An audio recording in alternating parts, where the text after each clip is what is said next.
Halo BMers, selamat datang di Fun Fact. Masih bersama gue, Samara. Kali ini gue nggak on cam dulu ya BMers, soalnya gue mau coba konsep baru nih. Oh ya BMers, materi Fun Fact kali ini seru loh. Di episode kali ini, gue mau bahas bos perusahaan plat merah di Indonesia. Pasti udah pada tahu dong. Ya udah, jangan lama-lama deh, kita mulai Fun Fact sekarang.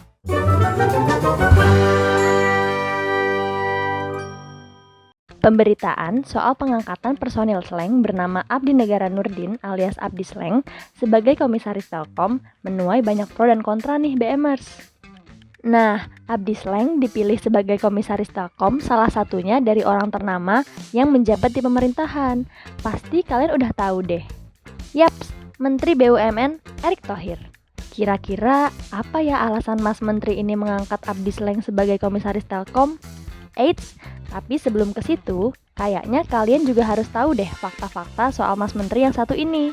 Yuk kita ulas fakta-fakta menarik dari Mas Menteri Erick Thohir.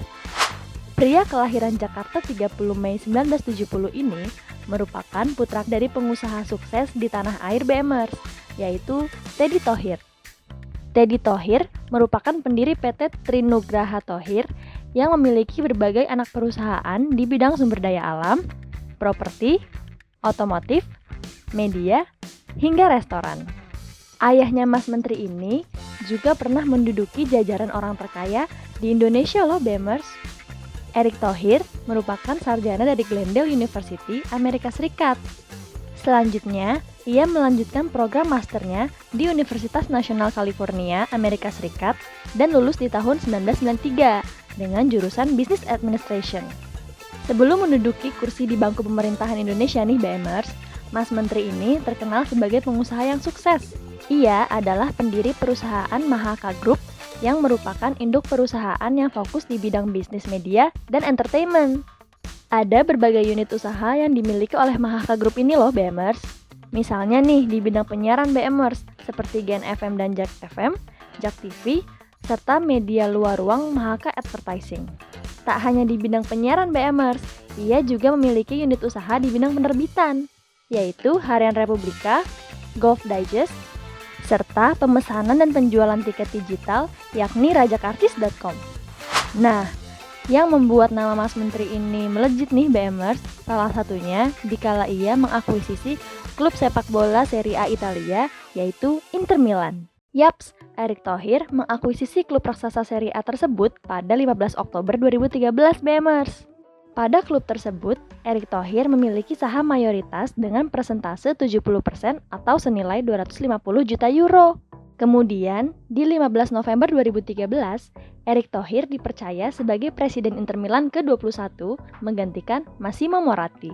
Namun nih BMers, di akhir 2018, Erick Thohir mengundurkan diri dari jabatannya sebagai presiden di klub raksasa tersebut. Alasannya adalah karena ia ingin fokus menjabat ketua tim kampanye pada Pilpres 2019 dengan mengusung pasangan Jokowi dan Ma'ruf Amin. Lanjut nih BMers, karena sikap profesionalnya, ia kerap dijauhi oleh teman-temannya loh BMers. Hal ini kerap terjadi saat ia sedang berada di posisi sebagai Menteri BUMN saat ini BMers. Ia mengaku umumnya kenapa ia dijauhi teman-temannya adalah karena ia tidak mampu memenuhi keinginan mereka. Karena nih BMers, Mas Menteri satu ini menganggap setiap kebijakan itu untuk semua orang dan kalangan, bukan buat teman. Mungkin Mas Erick ini dijauhi teman-temannya karena keberaniannya dalam mengambil berbagai keputusan.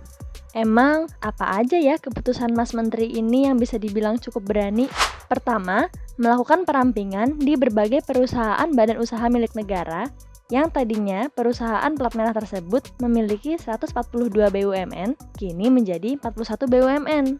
Lalu yang kedua, melakukan perombakan pejabat yang berada di perusahaan plat merah, seperti menjadikan Basuki Cahayapurnama alias Ahok sebagai komisaris utama PT Pertamina Persero, Chandra Hamzah sebagai komisaris utama PT Bank Tabungan Negara Persero Tbk, Amin Sunaryadi sebagai komisaris utama PT PLN Persero, serta Zulkifli Zaini sebagai direktur utama PLN.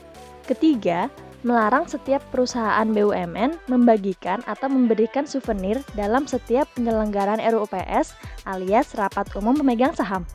Hal tersebut ditetapkan pada 5 Desember 2019 yang dituangkan dalam Surat Edaran Menteri BUMN tentang larangan memberikan souvenir atau sejenisnya.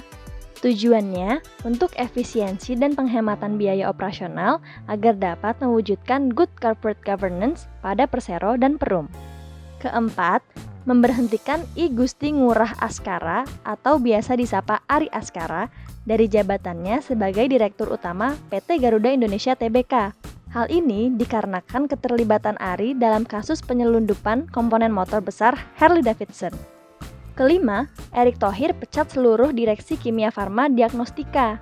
Pemecatan terhadap Direksi Kimia Farma Diagnostika tersebut disebabkan penggunaan alat swab antigen yang dipakai secara berulang di Bandara Kuala Namu, Medan. Keenam, pengangkatan Abdi Sleng sebagai Komisaris PT Telkom Indonesia Persero. Tujuan Mas Menteri memilih Abdi Sleng alias Abdi Negara Nurdin sebagai komisaris independen karena Mas Menteri ini tak ingin Telkom Indonesia yang punya jaringan tower nomor 1 di Indonesia kalah saing dengan perusahaan digital lain. Untuk itu, Abdi Sleng dipilih untuk membangun konten-konten digital, misalnya konser musisi virtual dan lainnya. Oh iya, saat ini juga jumlah kekayaan Mas Menteri ini juga cukup fantastis nih BMers. Per tahun 2020, dilansir dari situs resmi KPK, Erick Thohir memiliki harta kekayaan sebesar 2 triliun rupiah atau tepatnya 2,3 triliun rupiah. Nah, itu dia BMers, fakta menarik dari Mas Menteri yang cukup energik ini.